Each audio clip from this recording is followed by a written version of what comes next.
जय हिंद, नमस्कार साथियों। स्वागत है आप सभी लोगों का हमारे एक और नए वीडियो में। और आज की इस वीडियो में आप लोगों के लिए लेकर के आ चुका हूं रीजनिंग के मजेदार चैप्टर वेन डायग्राम का क्वेश्चन। जी हां दोस्तों, यहां पे टोटल आपको देखने के लिए मिल जाएंगे 10 क्वेश्चन।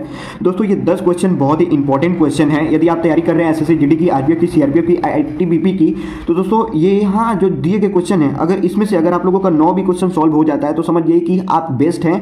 अगर 9 से कम अगर आप लोगों का आता है तो समझ जाइए कि आपको प्रैक्टिस करने की जरूरत पड़ जाएगी। सो मेरे प्यारे दोस्तों, यहाँ पे क्वेश्चन में आपको बताना चाहूंगा कि प्रीवियस ईयर के भी क्वेश्चन शामिल किए गए हैं। दोस्तों मैं कहना चाहूँगा कि इसमें जितने भी क्वेश्चन दिए गए हैं ना, सब के सब आसान क्वेश्चन है। तो एक बार हम लोग देखेंगे इन सभी क्वेश्चन को और उसके बाद हम लोग इसको सॉल्व करना चालू करेंगे। सॉल्व क्या करना है दोस्तों, वो कोई मैथमेटिकल चीज़ नहीं है, ये है सोचने वाली चीज़। सोचने वाली क्या चीज़ है कि इसमें दिए गए हुए शब्द जो होते हैं वो देखना पड़ता है कि आखिर कैसे शब्द हैं, वो शब्द संबंधित है या फिर संबंधित नहीं है। अगर संबंधित है तो उसका डायग्राम कैसा बनेगा, अगर संबंधित नहीं है तो उसका डायग्राम कैसा बनेगा। इसमें मुख्य रोल यही होता है दोस्तों, शब्दों का, जो दिए गए हम लोगों के शब्द होते हैं। तो चलिए ज़्यादा देर करते हुए वीडियो को शुरू करते हैं।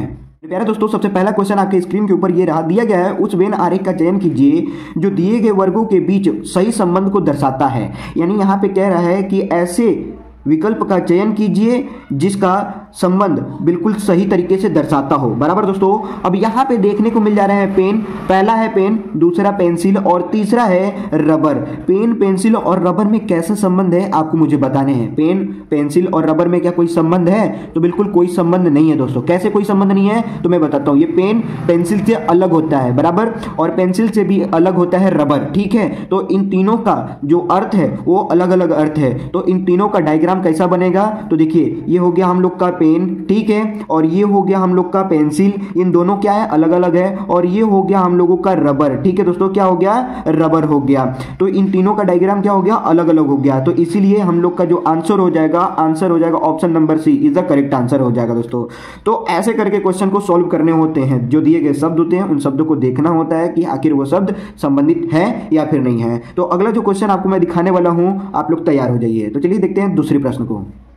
प्रश्न नंबर 2 दोस्तों यहाँ पे दिया गया है, उस वेन आरेख का चयन कीजिए जो दिए गए वर्गों के बीच सही संबंध को दर्शाता है। नीचे दिया गया है शब्द भारतीय, मस्तिष्क विशेषज्ञ और सर्जन। बराबर दोस्तों, ये 3 शब्द हैं। पहला शब्द है भारतीय, दूसरा शब्द है मस्तिष्क विशेषज्ञ और तीसरा शब्द है सर्जन। बराबर दोस्तों, तो ये तीनों शब्द क्या आपस में संबंधित हैं? अगर संबंधित है तो किस प्रकार संबंधित है, यहाँ हम लोगों को देखना है, ठीक है। तो देखिए ये भारतीय हो गया, तो भारतीय का ये हो गया आकृति, बराबर दोस्तों, यानी ये हमारे क्या हो गया, इंडियन। बराबर दोस्तों, अब मस्तिष्क विशेषज्ञ, तो क्या भारतीय मस्तिष्क विशेषज्ञ होते हैं कि नहीं होते? तो कुछ भारतीय मस्तिष्क विशेषज्ञ होते हैं, बराबर। तो ये हो गया मस्तिष्क विशेषज्ञ।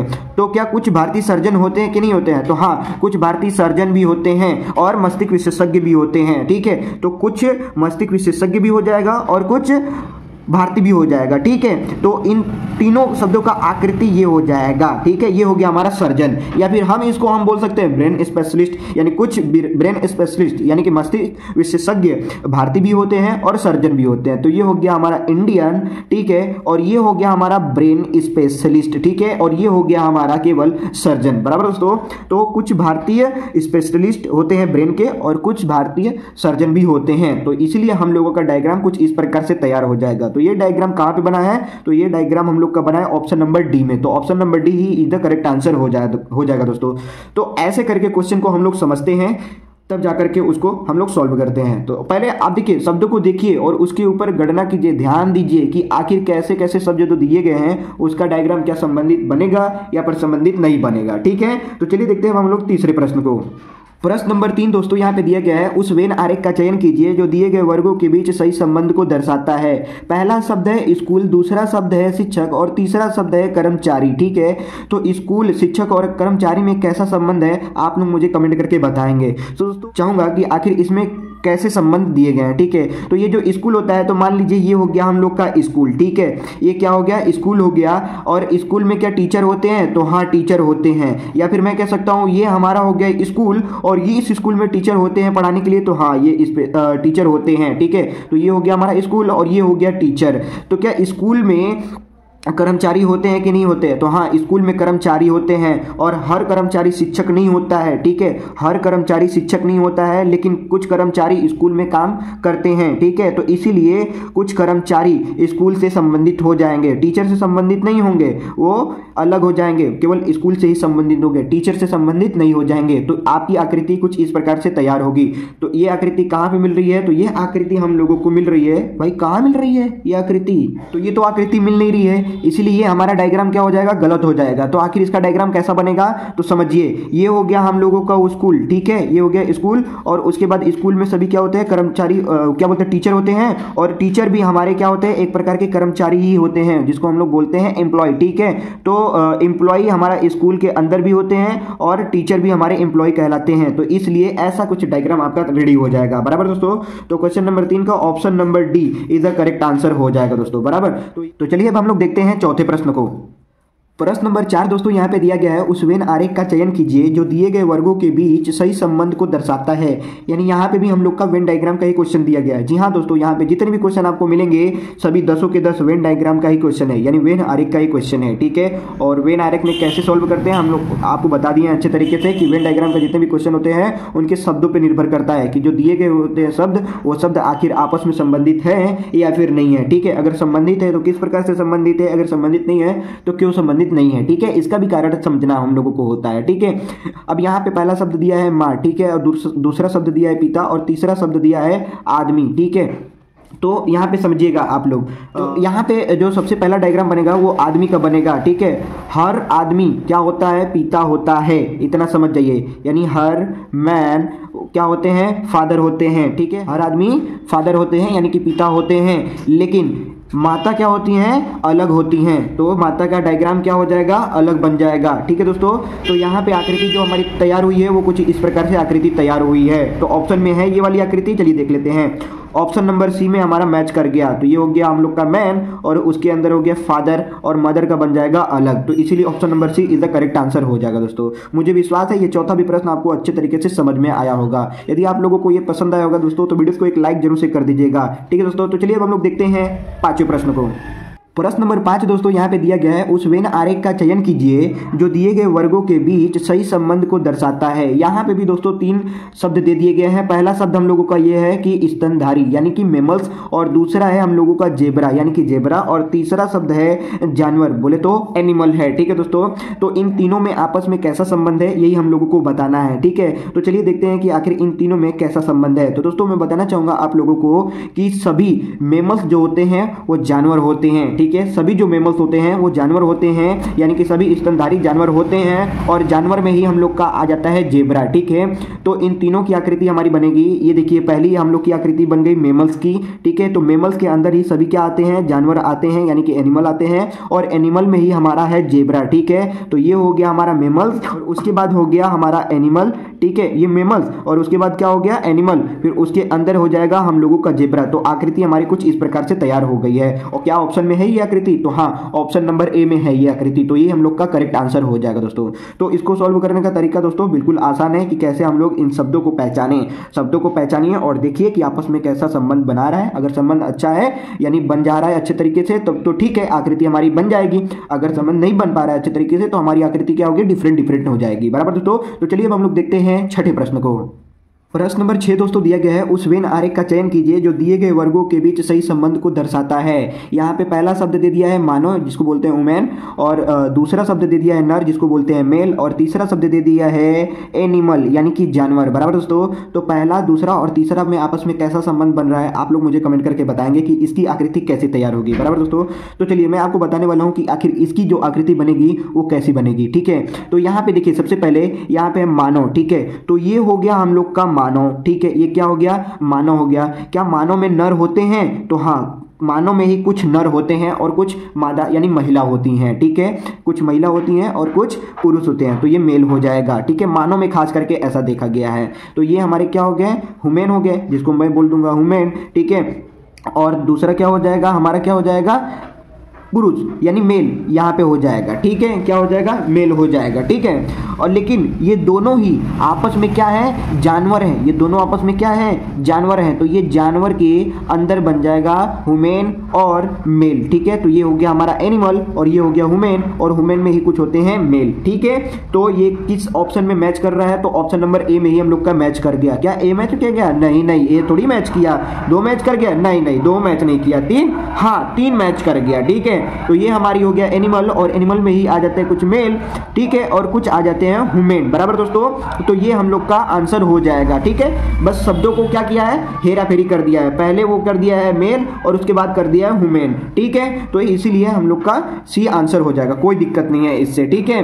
तो उम्मीद है मुझे ये छठा भी प्रश्न आपको अच्छे तरीके से समझ में आ गया होगा, और इन तीनों में संबंध कैसा है ये भी अच्छे तरीके से समझ गए होंगे आप, ठीक है। अगर आगे भी आपको ऐसे संबंधित क्वेश्चन दिए जाएंगे तो क्या आप लोग देख करके बता सकते हैं कि इसका डायग्राम कैसा बनेगा। तो चलिए मैं आपको देने वाला हूं क्वेश्चन और आप मुझे कमेंट करके बताएंगे कि इसका डायग्राम कैसा बनने वाला है। तो चलिए देखते हैं हम लोग सातवें प्रश्न को। प्रश्न नंबर 7 दोस्तों दिया गया है यहाँ पे, उस वेन आरेख का चयन कीजिए जो दिए गए वर्गों के बीच सही संबंध को दर्शाता है, ठीक है। अब यहाँ पे भी हम लोगों को बताने हैं कि आखिर इन तीनों में कैसे संबंध है। तो पहला शब्द है यात्री, और दूसरा शब्द है उड़ान जिसको हम लोग बोलते हैं फ्लाइट, और तीसरा शब्द है ट्रेन, ठीक है। तीसरा शब्द क्या है, ट्रेन यानी कि रेलगाड़ी, बराबर दोस्तों। यात्री यानी कि पैसेंजर, उड़ान यानी कि फ्लाइट, और रेलगाड़ी यानी कि ट्रेन, बराबर दोस्तों। तो देखिए जो कुछ यात्री होते हैं ना, वो यात्री वो फ्लाइट में भी जाते हैं और कुछ यात्री रेलगाड़ी में जाते हैं। तो इसकी आकृति कुछ ऐसी बनेगी, हम लोग शब्द को समझ लिए हैं तो चलिए आकृति को भी बना लेते हैं। तो ये हो गई हमारी, क्या हो गई, पैसेंजर यानी कि यात्री हो गया, क्या हो गया दोस्तों, यात्री हो गया।